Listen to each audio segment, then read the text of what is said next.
Biכורים, Perek Daled, Mishnah Hey. Ketzad einay shove loy la'anoshim veloy na'anoshim.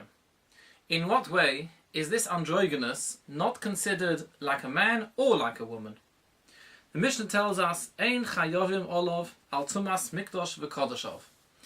A person is not mechuyev if he touches an androgynous, or indeed even the androgynous himself is not chayev, if he walks into the Beis HaMikdash when he is Tomei. Meaning, we said before in Mishnah Beis and in Mishnah Gimel, that if an androgynous has a tumas loiven, he has a white discharge, either ziva or shichva zera, or we learned in Mishnah Gimel that if he has a red discharge, meaning dam, either case, he's going to be Tomei. Says the Mishnah now, that if that androgynous, having had the red or the white discharge, walks into the Beis HaMikdash without being matah himself first, he is not chayev. So too, somebody who touches the androgynous when he's in that state also is not chayev if he walks into the Beis HaMikdash. The chiddush is, not only is the androgynous not chayev under such circumstances, but even if he has both a white and a red discharge, so he's dvadei tomei, nevertheless, he's still not chayev if he walks into the Beis HaMikdash. Why?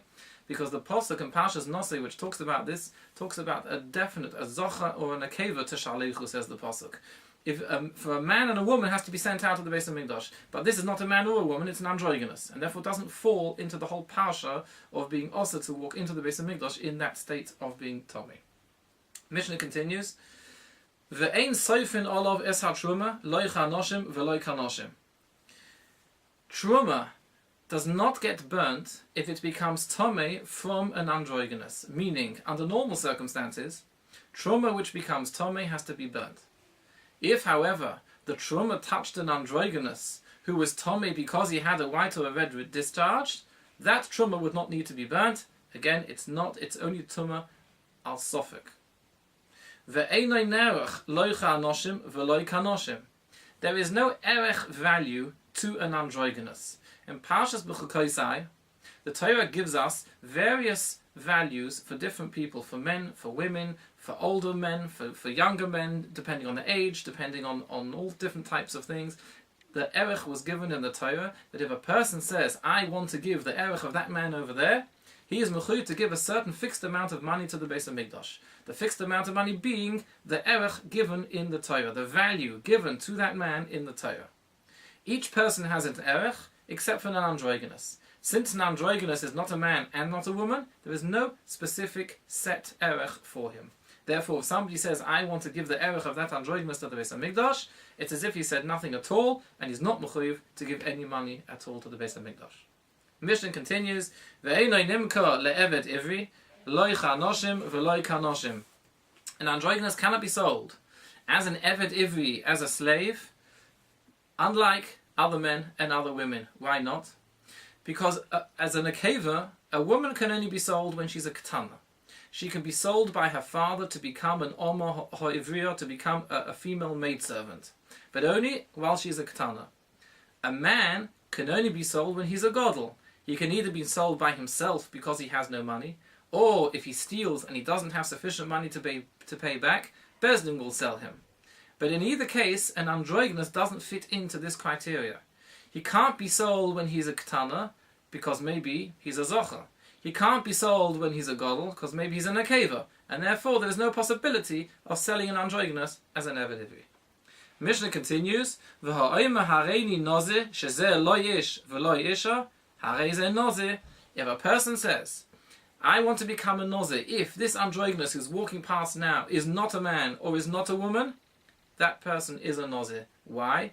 Because this androgynous does have certain characteristics of not being like a man and not being like a woman, and therefore he does fit into the criteria of becoming a nozir because his neder has been fulfilled, at least in part. Rabbi Yossi says, androgynous beria b'fnei atzmahi. An androgynous is a completely separate type of a creature. There is a machlokes exactly what Rabbi Yossi is saying here. Do we say that Rabbi Yossi is actually explaining the Tanna Kama, not arguing with the Tanna Kama? And he's explaining that all these rules that we've had in the previous Mishnahs, which tells me that sometimes he's a zocha and sometimes he's considered like an akeva, that this is because there are certain characteristics of an androgynous that are like a zocha and like an akeva, and that is what an androgynous is. He's a beri b'fnei atzma. There is a shitta in the Rishonim, however, that says that Rabbi Yossi is arguing with the Tanna Kama and saying that there are three things in life. There are men, there are women, and there's an androgynous. An androgynous is a beri b'fnei atzmai. It does not fit into either classification of a man or a woman. It's a completely different, new classification on its own. And therefore he argues with the Tanna Kama and says, no, we don't sometimes categorize him with the chumas of a man and the chumas of a woman. So for example, in the case of tumah, where we said that an androgynous is tomei for a white or a red discharge, he would say, no, he's not. Because a white and a red discharge only applies to a man or to a woman. It doesn't apply to an androgynous who is a beri b'fnei atzmo. So the Mishnah continues, V'lo yochlu chachamim lahachriya olav, the chachamim were not able to decide whether he is like a man or a woman, im hu ish, or isha, whether he's a man or a woman. Aval tumtum einay kain, says Rabbi Yossi. A tumtum is not like an androgynous at all. Pa'omim shehu ish, pa'omim shehu isha. Sometimes a tumtum is a man, and sometimes a tumtum is a woman. A tumtum is a person who is b'metzius in actual fact either a zocher or a nekeva. We just don't know which one he is because he has an extra piece of skin covering over the simone zachrus or nakvus. We don't know what he is because he has this piece of skin covering over whether he's a zocher or a nekeva. And therefore, out of doubt, we will sometimes paskin that he's like one or he's like the other, but in a metzius, he is actually a zocher or a nekeva. And every tumtum is going to be different. One tumtum might be a zocher, and one tumtum might be a nekeva. As opposed to an androgynous, which is a beri b'fnei atzmai, it's an irreversible type of a condition. Every androgynous is a mixture between a zocher and a nekeva. Slik mesechta Biכורים. This now brings us to the end of Biכורים, and it also brings us to the end of Seder Zvoim. And at this point I would just like to mention a Gemara in Soita. The Gemara in Soita Daf Yud Daled says as follows. He says, Dorosh Rav Simloi, Mipnei ma nis'ava Moshe Rabbeinu lekonis le'Eretz Yisrael. Why did Moshe Rabbeinu so much want to had such a desire to enter into Eretz Yisrael? V'chi lecha lesperia hu tzarich. Did he want to eat of the fruit of Eretz Yisrael? He wanted to enjoy the delights of Eretz Yisrael. But this is what Moshe Rabbeinu said. There are many mitzvahs. The Klal Yisrael have been mitzvah. The Klal Yisrael have been commanded by HaKadosh Baruch Hu.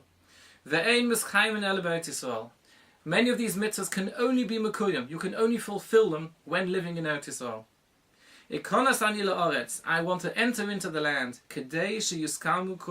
in order to be able to be mekayim all of these mitzvahs through my own hand. Amalei HaKadosh Baruch Hu. HaKadosh Baruch Hu said to Moshe Rabbeinu, Klum atem mevakesh ela lekabel schar.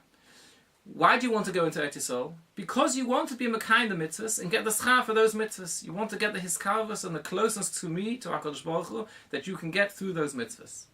Mala ani olecha ki'ilu atzisam. I hereby consider it the fact that you wanted to do it so much, Rachmana Libaboy, the Rebbeinu Shalom wants what's in your heart. I consider it as if you actually were mekayim those mitzvahs. There are many mitzvahs that we've learnt in Seder Zorim, many mesechtas here, like Masechta Biכורים, that unfortunately nowadays we are unable to keep. But the very fact that we're sitting and learning these mishnahs, the very fact that we want to do them, and that we want to get closer to our HaKadosh Baruch Hu, and we are delving into the mishnahs of Biכורים and all the other mishnahs in Zohar that we are unable to do, says the Rebbeinu Shalom.